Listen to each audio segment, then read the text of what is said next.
শুভ সন্ধ্যা, দেখছেন CHT voice সংবাদ bulletin. খাগড়াছড়ির পানছড়িতে ইউপিডিএফ কর্মীর খোঁজে তল্লাশি চালিয়ে মারধরের শিকার ৩ সাধারণ মানুষ। সাজেক কলেজে সেনাবাহিনীর তল্লাশি। লামা রাবার ইন্ডাস্ট্রিজের মিথ্যা মামলায় মৃো কারবারিদের জামিন এবং আন্দোলন দমনে সন্তু গ্রুপের অপতৎপরতার বিরুদ্ধে পোস্টারিং। সিএইচটি ভয়েসের সাথে আমি চন্দ্রিকা ত্রিপুরা। শুনলেন শিরোনাম, এবার বিস্তারিত। আজ ১৩ নভেম্বর ২০২৫ বৃহস্পতিবার দুপুর ১টার দিকে পানছড়ি সাবজোন থেকে ৩টি সেনাগাড়ি মরাটিলা এলাকায় হানা দেয়।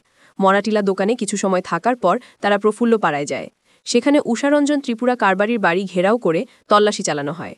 সেনারা ইউপিডিএফ কর্মীদের অবস্থান জানতে চেয়ে জোরজুলুম করে।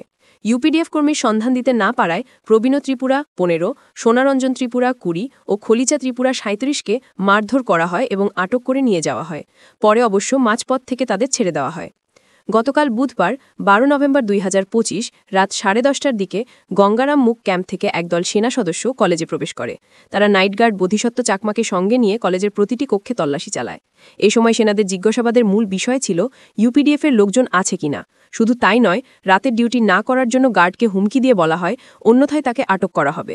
এর আগে একই রাতে উজো বাজার এলাকায় টহল দেয় ৪০ জনের একটি সেনাদল। তারা বাজারের ব্যবসায়ী লিটন চাকমার বাড়িতে এবং পার্শ্ববর্তী গ্রামের পূর্ণবাবু ও সঞ্জীব চাকমার বাড়িতে গিয়ে হয়রানিমূলক জিজ্ঞাসাবাদ করে। উল্লেখ্য, সাজেকবাসীর উদ্যোগে শিক্ষার্থীদের উচ্চশিক্ষার জন্য কলেজটি নির্মাণ শুরু হলেও বর্তমানে সেনাবাহিনীর নির্দেশে বন বিভাগের নিষেধাজ্ঞায় নির্মাণ কাজ বন্ধ রয়েছে। বিতর্কিত লামা রাবার ইন্ডাস্ট্রিজ কর্তৃক দায়ের করা মিথ্যা চাঁদাবাজি মামলায় রেঙ্গুন মৃো কারবারি সহ মোট ৫ জন আদালত থেকে জামিন পেয়েছেন। জামিনপ্রাপ্তরা হলেন রেঙ্গুন মৃো, কাদিং মৃো, রেঙ্গুন কারবারি, ইয়ং মৃো এবং দুইথং মৃো। আইনজীবীরা জানান, দীর্ঘদিন ধরে মৃো জনগোষ্ঠীর ঐতিহ্যবাহী জুমভূমি দখলের চেষ্টা চালিয়ে আসছে লামা রাবার ইন্ডাস্ট্রিজ। ভূমি রক্ষার আন্দোলনে অংশ নেওয়ায় কোম্পানিটি প্রতিশোধমূলকভাবে তাদের বিরুদ্ধে মিথ্যা মামলা দায়ের করে। স্থানীয় মৃো সম্প্রদায়ের নেতারা জামিনাদেশে কিছুটা স্বস্তি পেলেও জানিয়েছেন, রাবার ইন্ডাস্ট্রিজের দখলদারির বিরুদ্ধে তাদের আন্দোলন চলবে।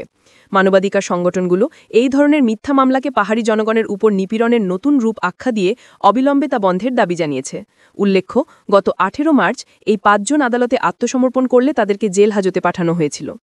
এদিকে আন্দোলন দমনে সন্তু গ্রুপের অপতৎপরতার বিরুদ্ধে প্রতিবাদী চিত্র দেখা গেছে কাউখালীতে।